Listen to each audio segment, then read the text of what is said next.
our short video explaining the steps to convert our 2017 Dodge 3500 into our adventure van. We live in Atlantic Canada and found our van in Halifax, Nova Scotia. It was used as a rental and had 13,500 kilometers on it. We chose the 3-seat model but plan on putting in swivel seats at a later date. It is a high-roof extended cargo van with a 159-inch wheelbase on a 1-ton chassis. It has a 6-cylinder 3.7-liter engine. We also had a backup camera installed, which is super helpful now that the van is outfitted with cabinets. It came with the standard back windows, which we like for extra light. I made insulated covers to put over the windows for when it's cold. We also installed a bike rack on the right door. The van has no windows on the passenger side, and now after spending a summer in it, I would like to install a window on the sliding door for ventilation and more light. Neither does it have a step, which I would like to install at a later date. After bringing the van home and setting it up in our workshop, we removed all the plastic panels off the walls. The plugs that hold them in place are easily removed with a tack puller or a pair of pliers and a Wonder Bar. Simply remove the plugs and pry off the panels with the Wonder Bar. We removed the floor mat and the metal rings that were anchored to the floor for tying down cargo. They can be removed by taking out the bolt with a hex bolt wrench. After all the plastic parts and tie downs were removed, I washed the floor with a TSP mixture. The holes where the tie downs were anchored were body filled, primed, and then I painted the whole floor with a white rust coat paint because it was badly scratched and it gave it a nice, clean, fresh start to our work. Next, we took all the measurements of the cargo area. Then I saved them into my phone, which comes in handy when I'm out shopping. Then it was time for Rattle Trap. Rattle Trap is a product that deadens sounds such as road noise and wind. I purchased a 50-foot roll from Amazon, and it comes with a roller that you need to press out all the air. After all the walls were washed down, we took a heat gun and heated up the walls so it sticks better. This stuff is pricey, so we used every square inch. We completely covered the wheel wells, all large flat areas. Little pieces were installed in the smaller flat areas. Now with the floor patched, cleaned and painted, and Rattle Trap installed and rolled out, we were ready to start installing and insulating and installing the subfloor.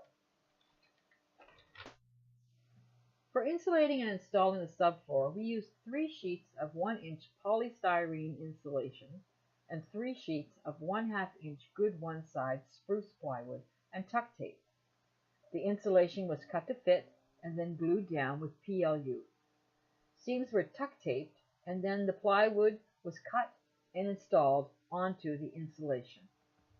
Stops were installed at the back and the side doors and clamped in place until dry. These protect the insulation and the sides of the plywood.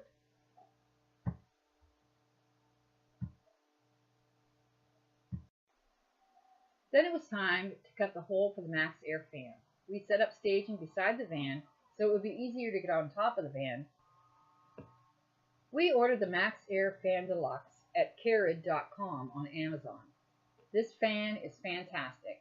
Comes with a remote control and it can remain open when it rains. A piece of plywood was cut 14 inches by 14 inches and placed on the roof where we wanted the fan on the inside. We chose in the back over the bed. The plywood was outlined with black marker and holes were drilled in each corner. Then we moved to the roof, placed the plywood between the holes and outlined the plywood again. Then a jigsaw with a metal blade with duct tape covering the base so it wouldn't scratch the roof was used to cut out the hole. Make sure you clean up all the metal filings as they will cause rust. The raw edges of the hole then needed to be rust primed and painted with the white rust coat paint so the edges won't rust. Then we stuck some fiberglass insulation in the hole before we sprayed the foam insulation. Plywood strips were cut and screwed onto each wall and ceiling truss. This is for a solid backing when installing the wall sheathing and the cabinets.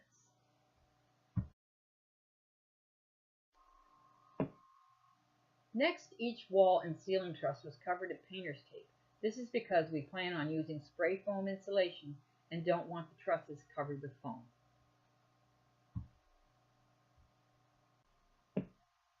Then the walls were washed with a mild detergent so the spray foam would have good adhesion. Then everything that we didn't want foam on was covered with plastic and held in place with painter's tape. We completely sealed off the cab and wrapped the tail lights and the blinkers with plastic.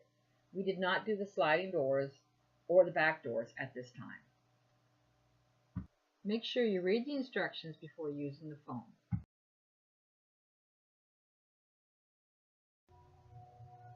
This is the spray foam that we use. It is a 2-unit application and we purchased it at a home hardware.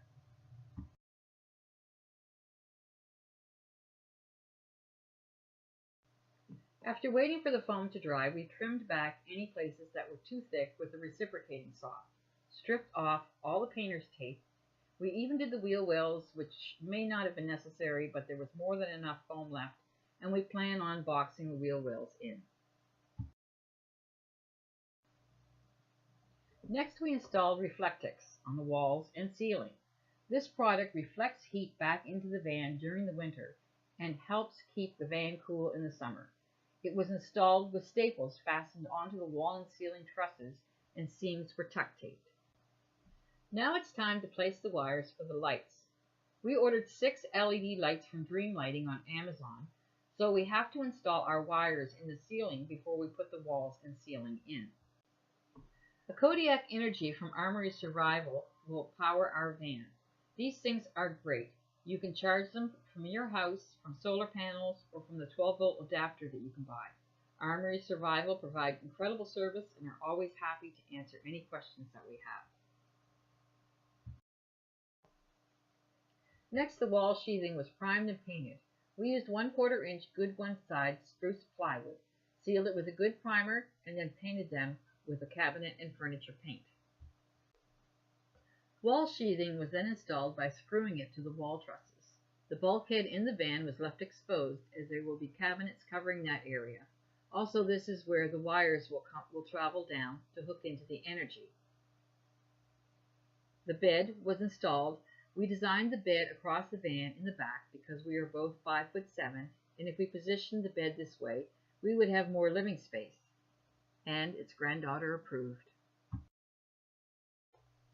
For our flooring, we used vinyl plank flooring. It's easy to install and very durable. I made a privacy curtain to hang between the cab and the living areas. This curtain can be pulled back when not in use. Pine boards were coated with 3 coats of spar varnish and then installed. Lights were installed as we moved across the ceiling, and screw caps were used to cover the screw heads. Then it was time to build and install the cabinets. We used 1/2 inch good one side fir plywood, primed and painted. The drawers will be on glides ordered from Richelieu in Quebec. This picture is of one side of the van equipped with the cabinets, and the screen that I made for the door, which will be in a future video.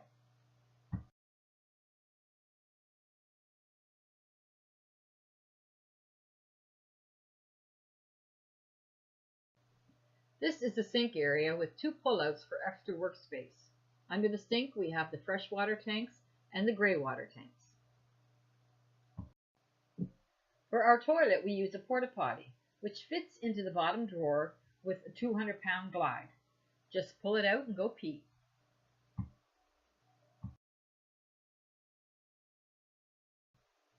Our chest fridge is placed in the bottom drawer with a 200-pound glide.